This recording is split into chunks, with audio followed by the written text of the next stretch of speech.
Vanity of vanities, says the preacher. Vanity of vanities, all is vanity. Also known as meaningless, everything is meaningless. And hello and welcome to the Gospel Freedom Podcast. This is Christianity 601 and today we are talking about Ecclesiastes.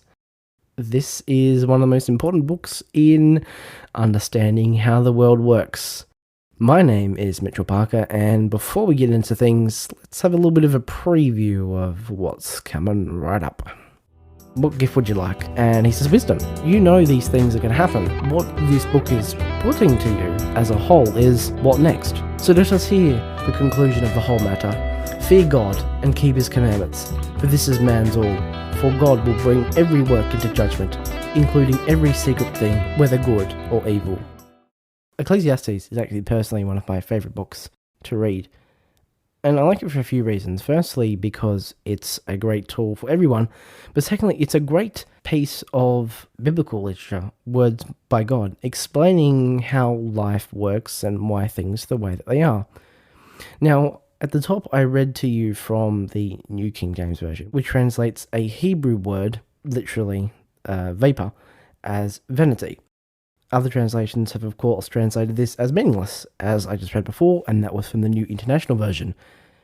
And the reason behind that is because the original Hebrew word, as I said, is vapor. And what is vapor? Well, it's there 1 minute, and the next is gone. Can't see, and it just disappears. Why is this book beginning with vanity, right? Which means basically meaningless, nothing important. Well, what does the next part say? And once again, I'm reading from the New King James Version, and this is verse 3. What profit has a man from all his labour in which he toils under the sun? Verse 4.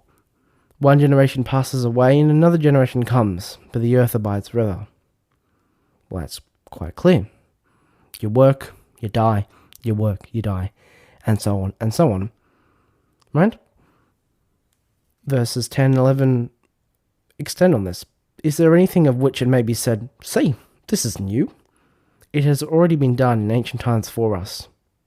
There is no remembrance of former things, nor will there be any remembrance of things that are to come by those who will come after.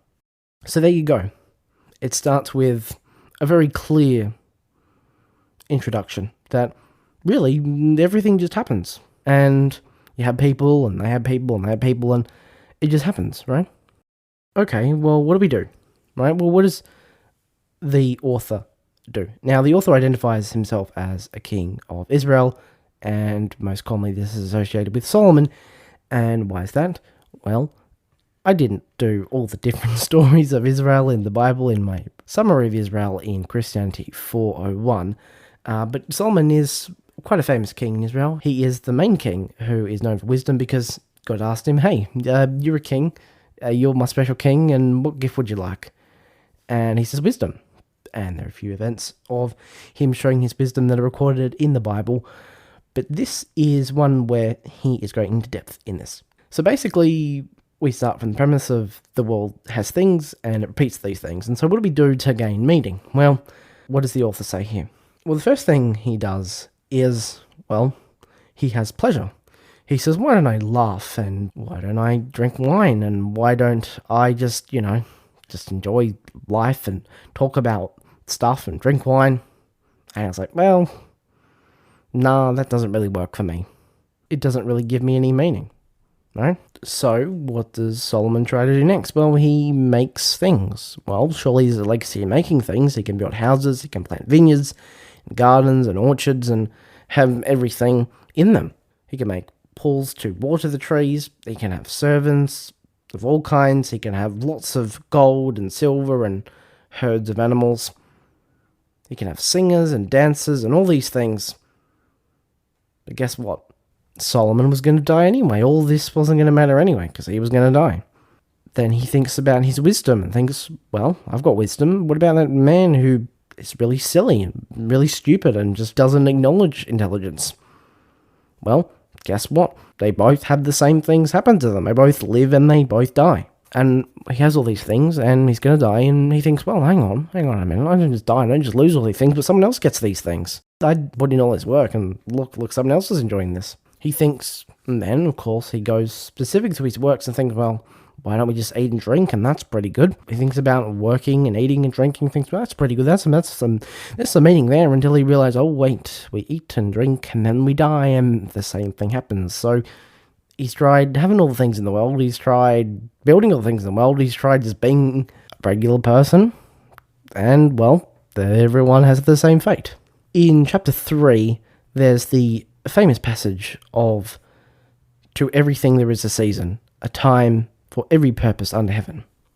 And I could read that to you, but there are times for this, and times for this, and times for this, and this. In the next few parts of Ecclesiastes, Solomon is going into depth of all those things talked about before. How you can do this, but eventually you die, and you do this, and eventually die, and you do this, and eventually die. He does land on some really important points, particularly in chapter 5. Walk prudently when you go to the house of God, and draw near to hear, rather than to give the sacrifice of fools, for they do not know that they do evil. Do not be rash with your mouth, or do not utter anything hastily before God. For God is in heaven, and you on earth. Therefore let your words be few. For a dream comes through much activity, and a fool's voice is known by his many words. When you make a vow to God, do not delay to pay it, for he has no pleasure in fools. Pay what you have vowed. Better not to vow than to vow and not pay. So there it is, pretty clear. You say something, you should do it. And this is one of the things with Ecclesiastes, is there are so many different messages within this. There's one part of how things are, and also how you should act based on what Solomon has observed. One of the things that we can see in Ecclesiastes is there's a lot of different proverbs in here, and hence why there is a book called Proverbs, where there are different little bits of facts within the verses of that book, and that book, of course, is part of the Bible. And of course, at the middle section of Ecclesiastes, it's an expansion of that beginning passage that I spoke about. There is a particularly important part which is titled in the New King James Version as Death Comes to All, and this is verses 5 and 6 of chapter 9. For the living know that they will die, but the dead know nothing, and they have no more reward. For the memory of them is forgotten. Also their love, their hatred, their envy have now perished. Nevermore will they have a share in anything under the sun. It's saying quite clearly that we know we're going to die, and people are forgotten. And you're thinking, oh dear, this is a really depressing book. Goodness me, what about Jesus? He talks about life and living and all this. The Bible's just telling you exactly how things are. Of course, there is one part missing, which is the whole point of this book. It's all these propositions are put forward assuming that there is no God, which is, of course, a foolish proposition. But it's saying that you know these things are going to happen. What this book is putting to you as a whole is, what next? So you live and you die, and now what? What do you do with that information? Chapter 12 of Ecclesiastes gives you quite a pointed reminder of why you should turn to Jesus. I'm going to read to you that whole section about that in chapter 12. From, of course, the New King James Version, as I've used quite a few times throughout these podcasts. Remember now your Creator in the days of your youth, before the difficult days come, and the years draw near when you say, I have no pleasure in them, while the sun and the light, the moon and the stars are not darkened, and the clouds do not return after the rain. In the day when the keepers of the house tremble, and the strong men bow down, when the grinders cease because they are few, and those who look through the windows grow dim. When the doors are shut in the streets, and the sound of grinding is low. When one rises up at the sound of a bird, and all the daughters of music are brought low. Also they are afraid of height, and the terrors in the way. When the almond tree blossoms, the grasshopper is a burden, and desire fails. For a man goes to his eternal home, and the mourners go about the streets. Remember your Creator before the silver cord is loosened, or the golden bowl is broken, or the pitcher shattered at the fountain, or the wheel broken at the well. Then the dust will return to the earth as it was, and the spirit will return to God who gave it. Vanity of vanities, says the preacher. All is vanity. Well, that was pretty heavy. It's telling you, well, guess what? The world is going to go down and all these things are going to stop working, and you better get to God before this happens, because once it happens, it's too late. This is the end times that are being described, and all these things are almost going to hell. You should get to God before that, because by then it's almost too late, because the world has been destroyed, or at least any of its normal utility value has been destroyed because people have destroyed it. The rest of chapter 12 continues on that theme, which tells you, well, you should keep God's commandments. This is exactly what we should be doing because God tells us. I'll read to you verses 12 to 14 because I think they're quite important. And further, my son, be admonished by these. Of making many books there is no end, and much study is wearisome to the flesh. So let us hear the conclusion of the whole matter. Fear God and keep his commandments, for this is man's all. For God will bring every work into judgment, including every secret thing, whether good or evil.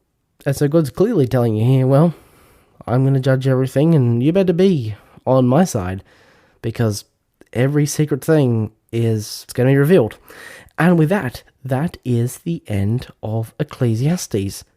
It's not the longest book in the Bible, but it is quite full of meaning, and I didn't go through all of it, because you can go read for yourself the expansions on the ideas that I have described, because of course this book goes into depth into all of those ideas, but I just want to give you quite a good overview of this book because it's quite important and it does answer so many questions that people have, which is, why would God create this earth? Why would he do all these things? Why would he make people and allow them to do all these things? And the reason is because, well, God loves us and he wants to give us an opportunity to turn to him. And in the meantime, well, all these things happen, and you kind of see why they're pointless, because everything leads to judgment. Every secret thing, whether good or evil. It's quite clear. So that was Ecclesiastes, and this was Christianity 601. Next time on Christianity 701, we're going to talk about the Psalms, and there is a lot more to the Psalms that meets the eye. And of course, if you think that Ecclesiastes one book, that was a bit too in depth for me. I'm not sure I can handle any more. Well, guess what? We're going to go to more in depth because there are hundreds of Psalms, which are, of course, the chapters of the book of Psalms. So there's going to be plenty more to listen to, and don't worry, not out of your depth, because I'm going to go through quite a few of the Psalms that matter, and of course what we can take from the Psalms in the next episode of the Christianity 101 series. And of course, that's not now, that's next time. So make sure you tune in to the next episode of the Gospel Freedom Podcast. Well, I hope you have taken something godly from this, and as always, if you've got any questions, make sure to ask me.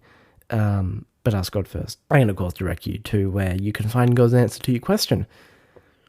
And this book certainly throws up lots of questions, but of course, in equal measure, it throws up the answers. But that's all I have to say for now, and goodbye, and God bless.